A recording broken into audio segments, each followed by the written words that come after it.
YouTube, my name's Lance and welcome to Bundy Bear's Shed.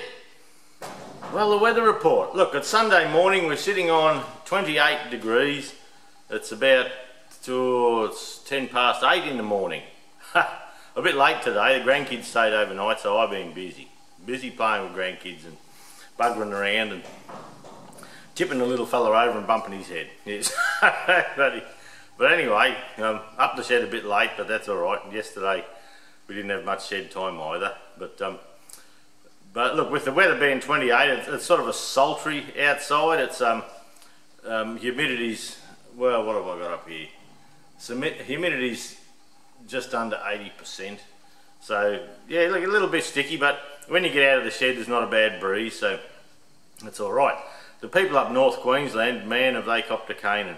I put a thing on my Facebook page, Lance Maskell, on my Facebook page last week that in 75 hours some of them have had 800 millimetres of rain.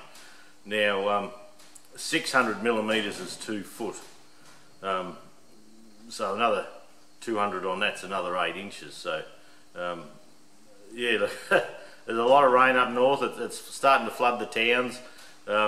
Northwest of Queensland, for those in other countries, you see the pointy bit on Queensland, the pointy bit of Australia, that's Queensland, then you have the Gulf, then Northern Territory. Well, the rain band has come down in through there, some of it, and some of the cattle areas down there that they've been in severe drought for many years, well Winton and places like that now, they're isolated and the town looks like a little island with water all around it. And so look, that'll grow crops for them, and it'll grow feed for the cattle, and some of the farms that have had such a terrible run in the last few years, they'll be able to restock with cattle and things like that. But where it helps them out there, no one can move at the moment, so where it helps them there, up north along the coast, you have the Great Dividing Range in Australia, and to the coast side of that, up north around Tully, Ingham, Innisfail, that's where they've had the big rain, up along the coast there. And there's townships there, it's coming into people's homes now.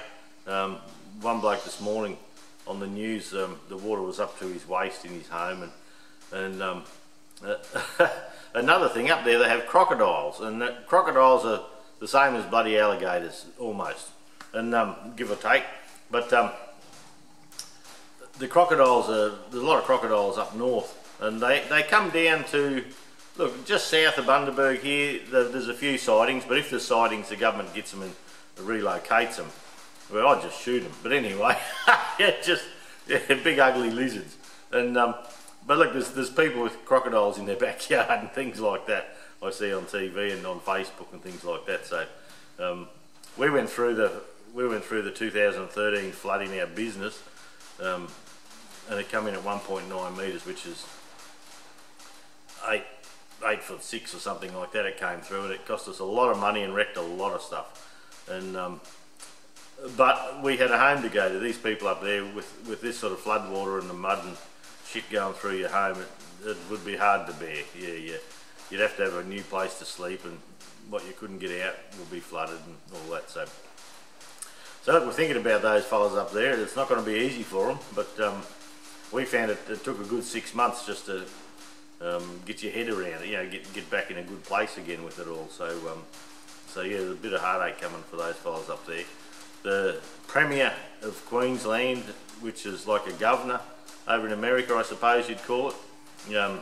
We call him a Premier of our state.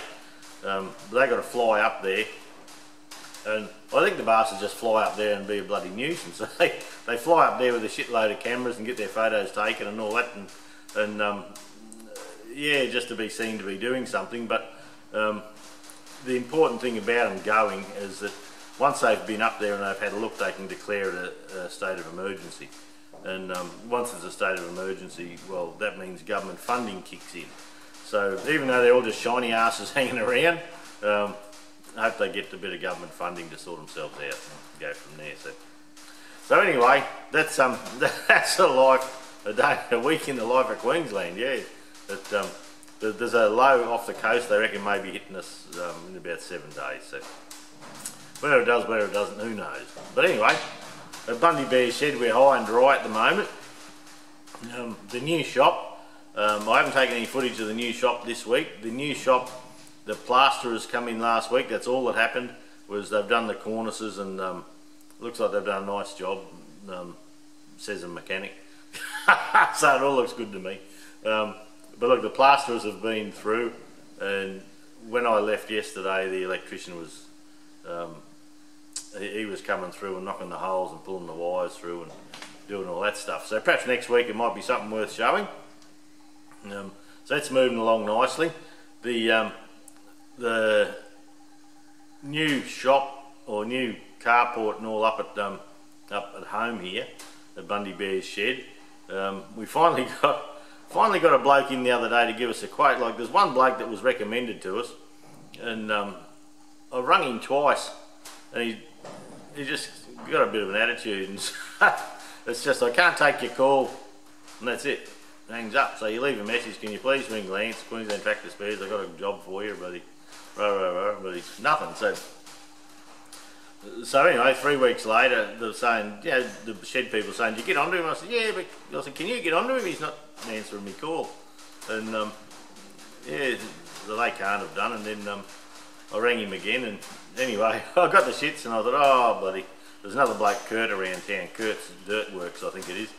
And I rang Kurt and said, look, I've got 230 metres of driveway, we want a top dress, we've got this and that to do, and can you come and have a look? You know, we'll have a chat about it.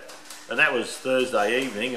He said, look, I'm busy now. He says, what are you doing tomorrow afternoon? And so Friday afternoon he was out here, pacing things out, measuring things out, having a yarn to me about what's going on and what we're doing, and the drainage we're putting in and all that sort of thing, and a top dress in the backyard, and there's a low spot in the front yard.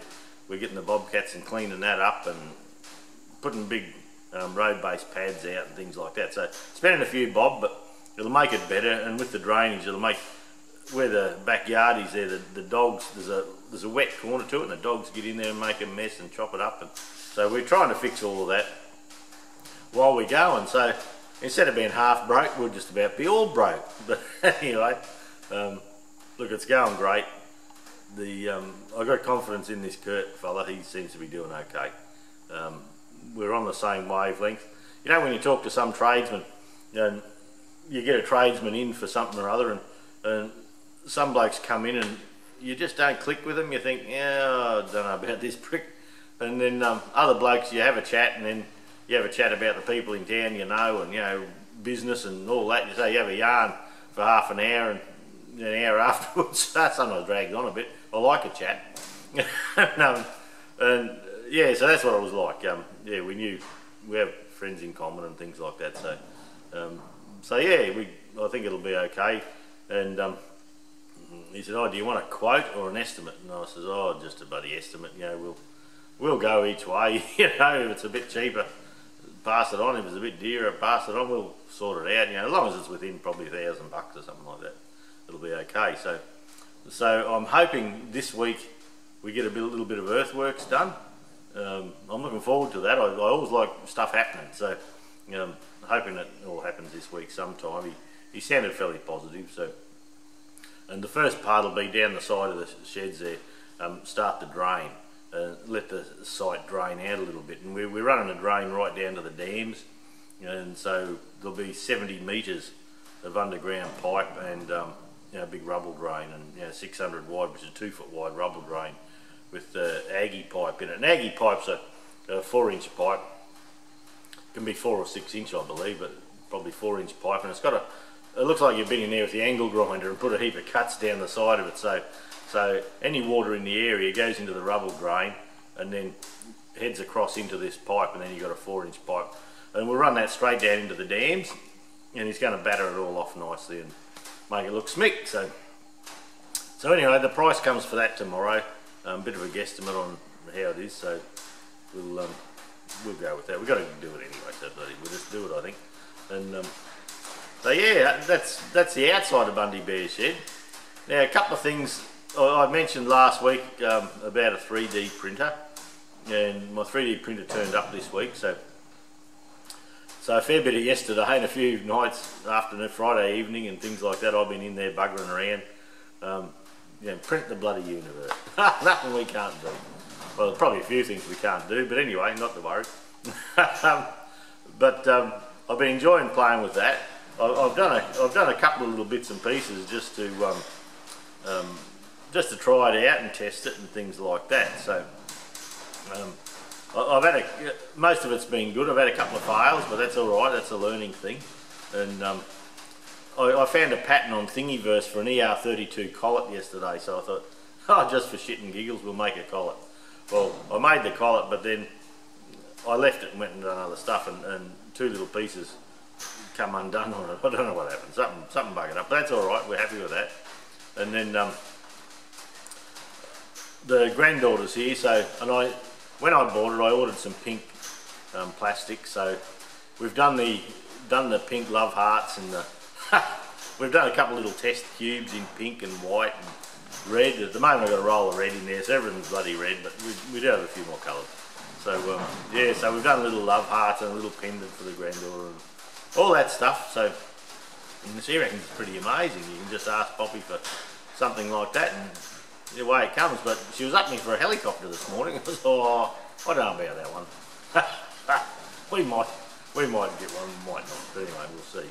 But look, one of the first things I've done is it's a little bracket, and that little bracket, it's what happens. I should have been a bit more prepared. That actually, the back of a dial gauge sits in there, and actually it sits this way, and the back of the dial gauge sits in there. Then you have a dial gauge, and the little lever comes down here, and you can actually use your X, Y, and all that to actually make sure your bed's true and level and not buckled and things like that. So that just slides over the stepper motor at the front there. So that's a good thing. I'm yet to put a nut in there. See, I don't know, because it's all red. It might be hard to see where the nut goes in there. It's not quite a true hex. It looks like it's a little bit flat on one side, might have sagged a little bit or something. So that's all right. That's a good thing. The another thing I did on it was with my CAD drawing, I've been looking at doing collet racks. So I muck-assed around with a collet rack, and look, it's okay. It's what I've learned from this one is I stopped this one. I thought, oh, it was curling at the corner a little bit, and I thought, oh, I'll just stop that and have a look what's going on and learn from it. And an ER32 collet sits in there beautifully, and you'd think I'd have one here, wouldn't you?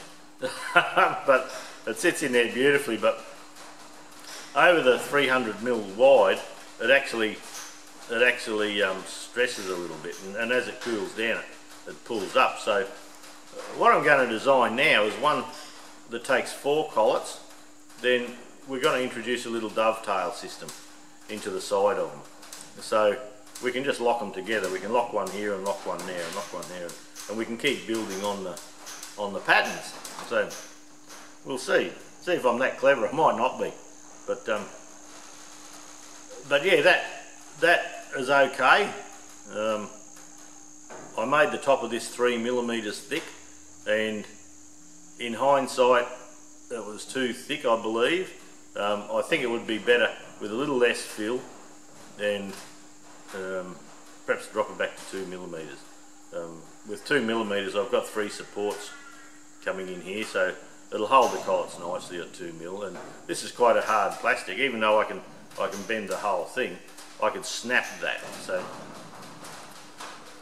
So look, that's been a bit of fun learning this. I've been having a bit of a play up in the house. I've got it in my office in the house there at the moment.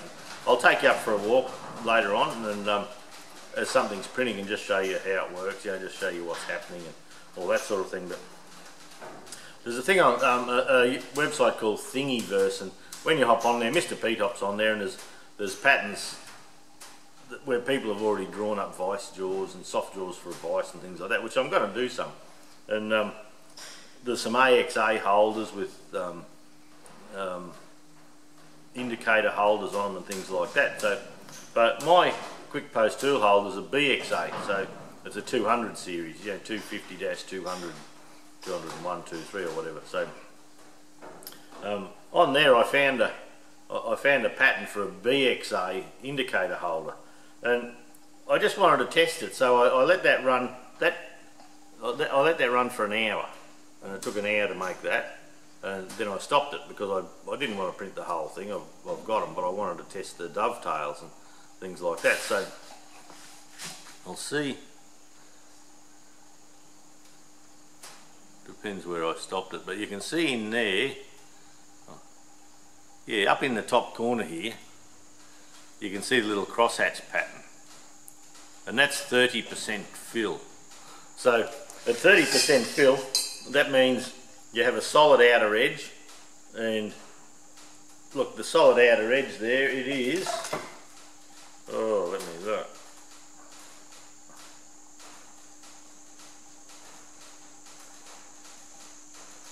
1.5 millimeters. So the outer edge is a solid 1.5 millimeters, and then there's this 30% fill pattern inside. So what it does, instead of just having a big block of plastic, instead of having a big blob of plastic there, a big blob of plastic as it cools will move, and it can move up to 1.5 times the width of a run apparently, but anyway, who knows, that's just what I've read. And so yeah, with the infill there, it stops you using so much plastic, it makes the job quicker, and look, it's quite tough. So I just wanted to print that out, and we'll take it over shortly. I'll take the camera and we'll put it on my tool holder, and we'll just have a look. We'll see if they got the measurements right and all that, because I thought, well, I'm not going to go and print a heap of stuff. Then find out it's just no good. But look, in reality, with a plastic BXA tool holder, in reality, holding a dial gauge would probably be about all it'll be good for.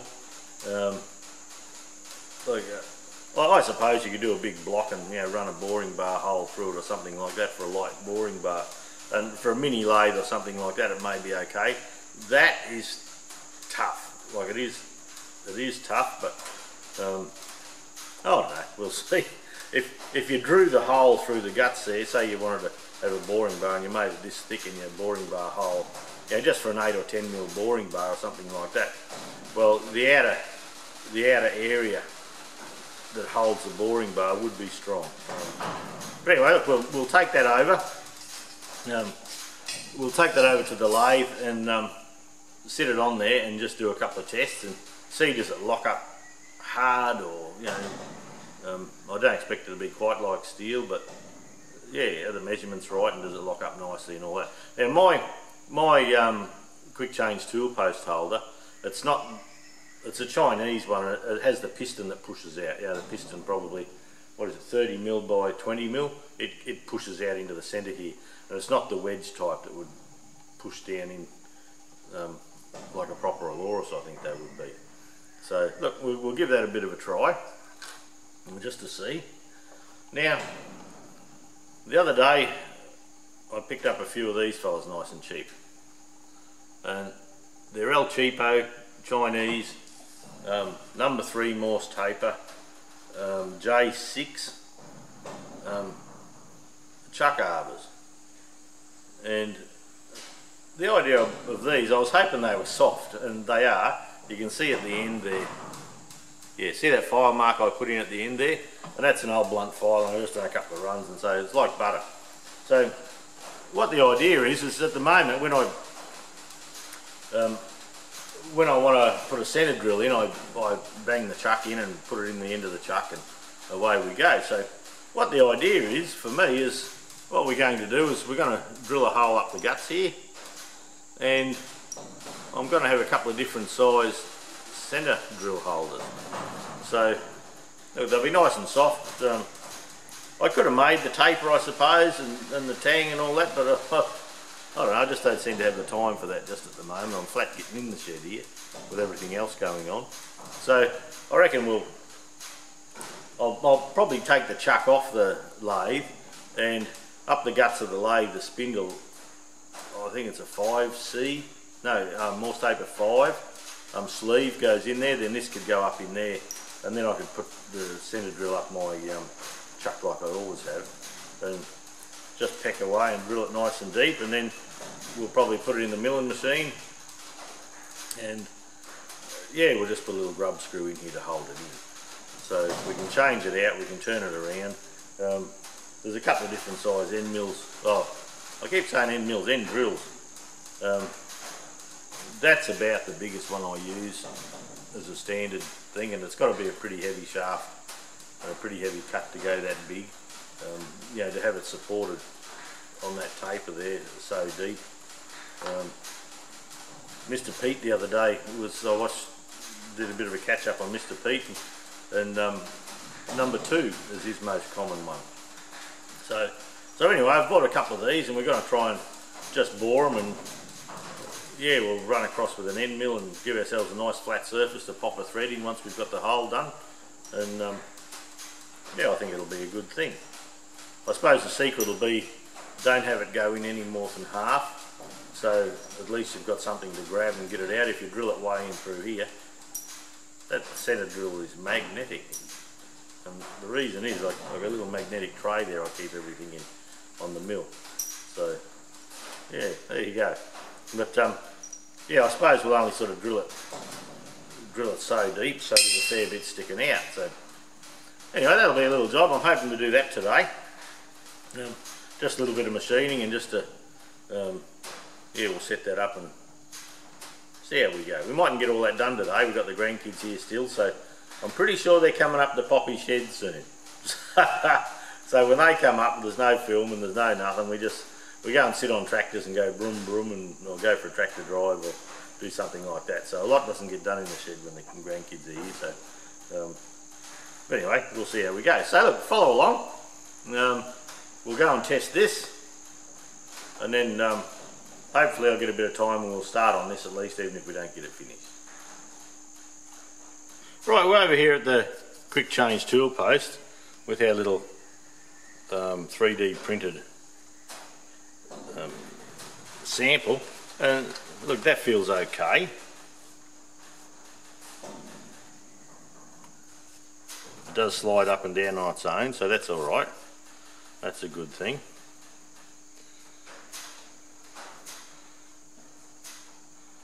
Now when we tighten it up there, oh, that's pretty good. You can see the flex there though, but this, you know, this whole thing was supposed to be another 20mm taller, probably 3/4 of an inch or more taller. So that wouldn't be bad. Huh. But see, you see the handle comes right around. Because there is a bit of flex in the plastic here, I'll put it right in the centre in case it's cocking one way. So that's nice and tight. But you can, when you put the pressure on,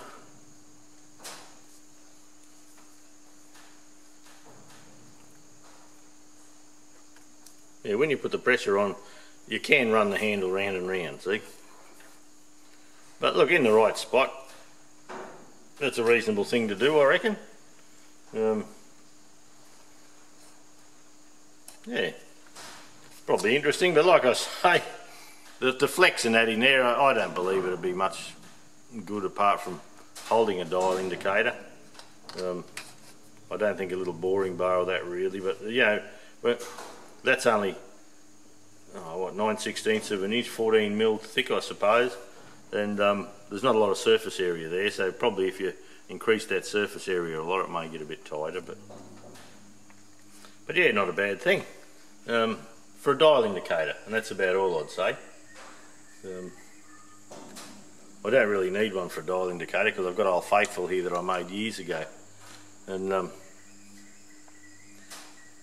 that there is just 2 bits of round that I ground a flat on the round. I ground a flat here and a flat there and welded it on to a bit of steel. Yeah, drilled the hole and cut a slot and put a bolt in, and I've had that for years. You can turn it around, you can use it on the back of the lathe if you want to do a face, or you can do whatever you need to do. Do whatever you need to do except see the dial on camera. Oh, here we go, look at that. Woohoo. So yeah, I've got this for my dial indicator, so I don't really need one of these blokes. But not to worry, it was worth doing. But the holders on Thingiverse are quite varied. Yeah, there's quite a few of them. Not many for BXA, but there's a lot for AXA. So anyway, we'll see how that goes. Then with the other bit that we did, that's the idea, is this fits one of these, fits in there. I'll try and get that a little bit better for you.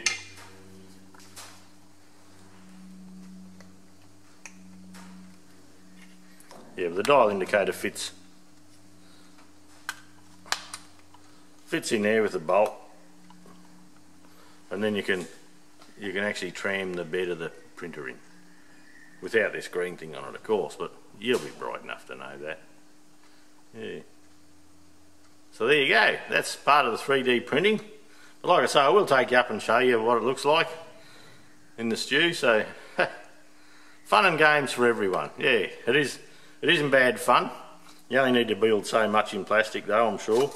But mainly collet racks and tool storage is my plan, and to learn CAD drawing. So learn Fusion 360, so that's what it's all about. So anyway, we'll move along for a bit. Right, and this is that's the dial indicator holder for the nozzle. It's a nozzle bracket, and I've cut a piece out up the top here because it said on the thing a 40mm outhang, and I'm pretty sure from the base of my printer, I'm pretty sure it's not that close. So I've cut a piece out so I can actually turn this bracket up and we can reverse the dial indicator should we need to. But yeah, we've just got a little stainless screw with the hex there was a slight bit out of shape. I had a little bit of sag, and I might cool the plastic down a bit, but I just ground the side of the nut just a little bit and in it went. No trouble at all. So we'll go and try that later as well. And look, while we're going with it, that's a collet in that rack. So the idea is to have a top like this, quite a bit smaller, and it'll have sides. So it'll be like a box with no floor in it, and the collets will sit there. There's enough sticking out that I can pop them out easily. You know, you can grab the top and get them out easily. So yeah, so there you go. That'll be alright, I reckon. I'll do a few measurements later and make sure it sits down the same in all of them before we start designing the Mark II bit for that. So yeah, quite interesting, good fun. Well, here's that little tramming device. Now where it goes, it actually goes on the main printer head there, and going on the main printer head when it's down low, you can actually tram it in to make sure that you have a nice level bed before you start printing. But the whole print setup, the lights at the back's going to wash it out a bit, but it's a Creality CR10S. Everything's printed on a little SD card that sits in there. You load that up on your computer, and I don't know if we can get, that's the screen. So 210 degree on the tip, 60 on the bed. We've been there 45 minutes and we're 8% done. So, and look, what we're making here is they're soft jaws for a vice, same as Mr. Pete made. And on the, you'll see just here, it looks a bit funny. They're actually supports for where holes go in the back. There's holes in the back that have magnets and have to hold them on. But the printer head stays, well, the Y axis, it goes back and forth, and the other one, that's the bed. For the X, it's the bed. So yeah, I've watched this quite a bit the last few days. We're printing a pair of jaws here. I've got it on. I have done some decent prints on the glass panel, but I find a little bit of masking tape and let it print onto the masking tape, and you can always tidy it up again. That seems to make a good job. So yeah, so that'll be interesting when it's done. Long time to go yet. I can't remember, it was about 7 hours to print it, so I've got it on the fast setting too.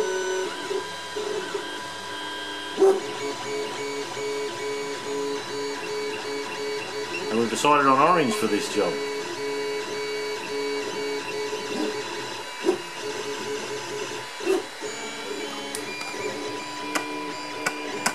I'll see if you can see the little nozzle where the plastic comes out.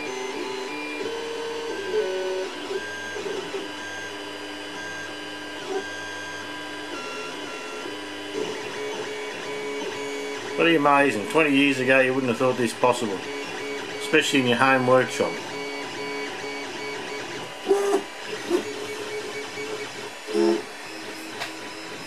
In the end, well, I won't be able to get the end profile because of the... Oh, there you go.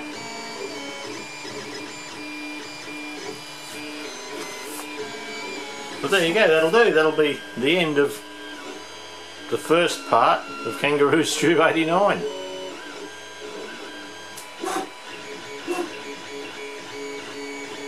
I'm having great fun with this, really enjoying it.